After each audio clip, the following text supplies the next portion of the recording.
Hey guys, Sharpend here, and in this video we're going to make cyberpunk inspired bass sounds like these.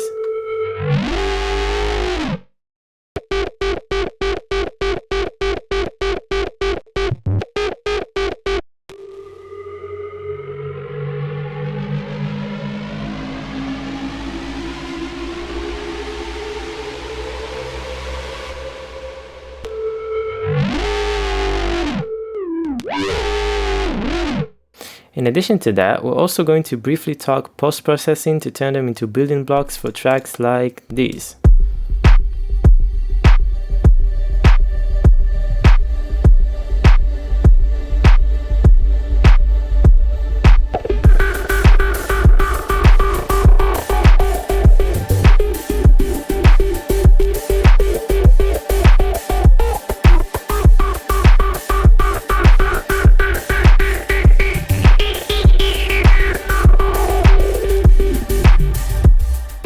Okay, so this video was inspired by the soundtrack to Cyberpunk 2077. I've played the game for a while and I really liked how they incorporate basses in a different way. They use it sometimes as like sub basses and just have it like pulsing around, or maybe as alarm sounds, and this inspired me to make this sound in Serum. And what's going on here basically is that I'm using an LFO that takes a bar to finish, and I'm using it to move the wavetable position of this oscillator.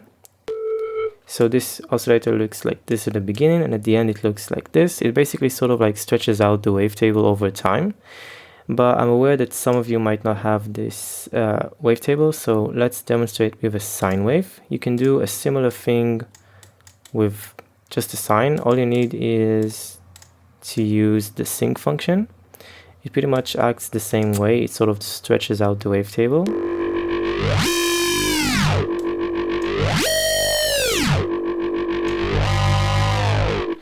So yeah, it's a lot about experimentation and finding the right wavetable. I think that for me this one works perfect, so I'm going to keep using it.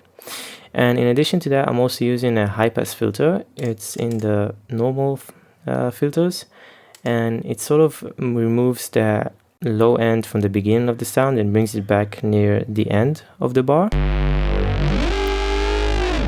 So as you can hear, without it we have a very sub heavy bass at the beginning, but I want it to hit at a certain point, so that's why I'm removing all of the lows and bringing them back down using this LFO. And in addition to that, I'm using another LFO, which is a lot faster. It's at 1/16th of a bar, and it's just modulating a tiny bit of the cutoff, and it has a rise of half a bar. So that means that it gradually increases the amount of modulation that happens over half a bar till it reaches the maximum amount that I've specified here. So you can just see how the filter gets more wobbly over time. Check it out. And it adds a nice movement to the sound. And the last thing that I added was this LFO. It modulates the chorus pitch right here, and it modulates it by exactly 1. So basically it transposes the bass up by 1 semitone. So here it is without it, and with it. I just think it sounds really cool. And in addition to that, I've added some distortion, some chorus for some stereo width, and an OTT because it sounds great. So without them, very lame.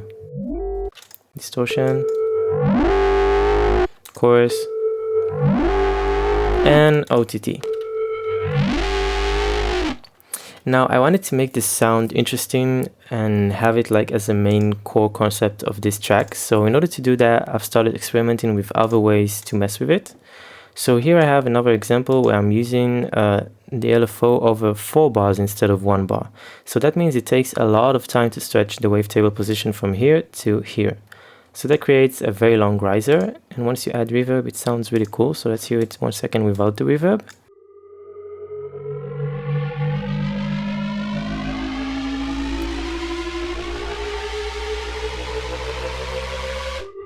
So as you can hear, it takes a lot of time to rise up, and once you add reverb, it sounds pretty cool as a riser.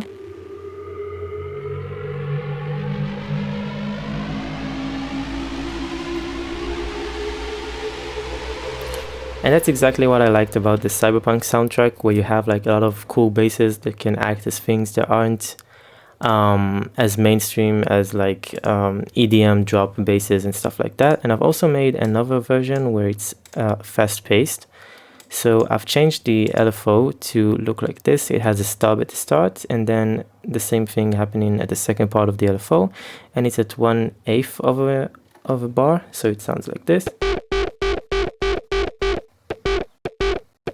which is really cool. I don't think I've changed anything other than that. I've removed, I think, this modulation. Yeah, I'm not pitching it up by one semitone, but I'm using MIDI to mess with it. So now I have this short pattern instead.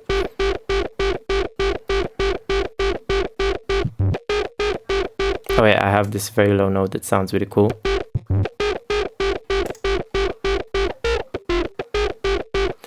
And once I had all of these sounds, I wanted to make them a bit more unique. So I've made another pattern as well. Let's hear it. This one is with the 1 bar version, so it takes 1 bar to complete the cycle. And I've messed a bit with like the notes here.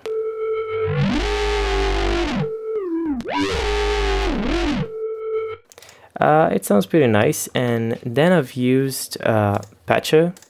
I've made actually a tutorial about this. It's my previous tutorial about the Time Shadows guitar pedal. It's pretty complex, so go watch it. It's a filter that has a very fast delay and sometimes reverb, and it makes the sound go to like crazy amounts of ambience and sub bass at the same time. Let's hear it.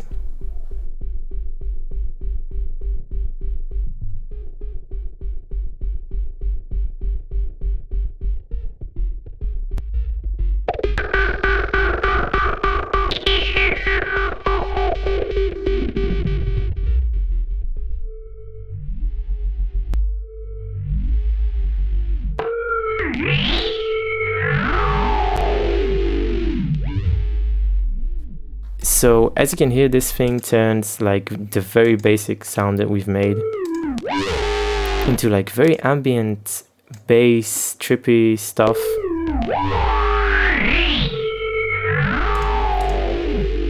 So I really recommend to check out my previous video. It's a really cool tool, and as you can hear, it sounds really great. And then I'm using some distortion to make it sound a bit thicker, and just some like sidechain so that it has the rhythm of the track. And in addition to that, I've also used it on a guitar riff and some drums that I've recorded. So originally it would sound like this.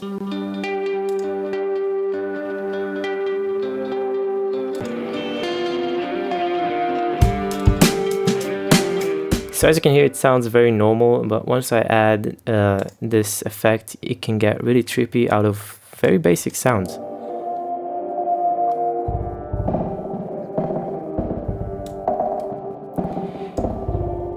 So basically, I wanted to show you that you can use like very aggressive basses and still make them sound very interesting and mysterious using a lot of additional effects after you've made the cool basses. So I'm going to play you a short part so you can hear how it sounds like in action.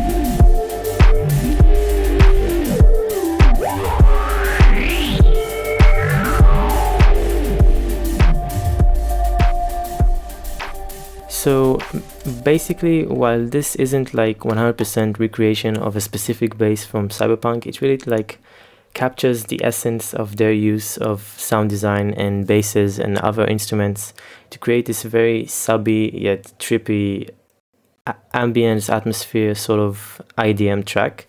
And I hope you found this tutorial helpful, and I'll see you in the next video. For more content, make sure to follow me on Twitter and Instagram as well, and check out my playlists on the channel for other tutorials, track breakdowns, and my music as well.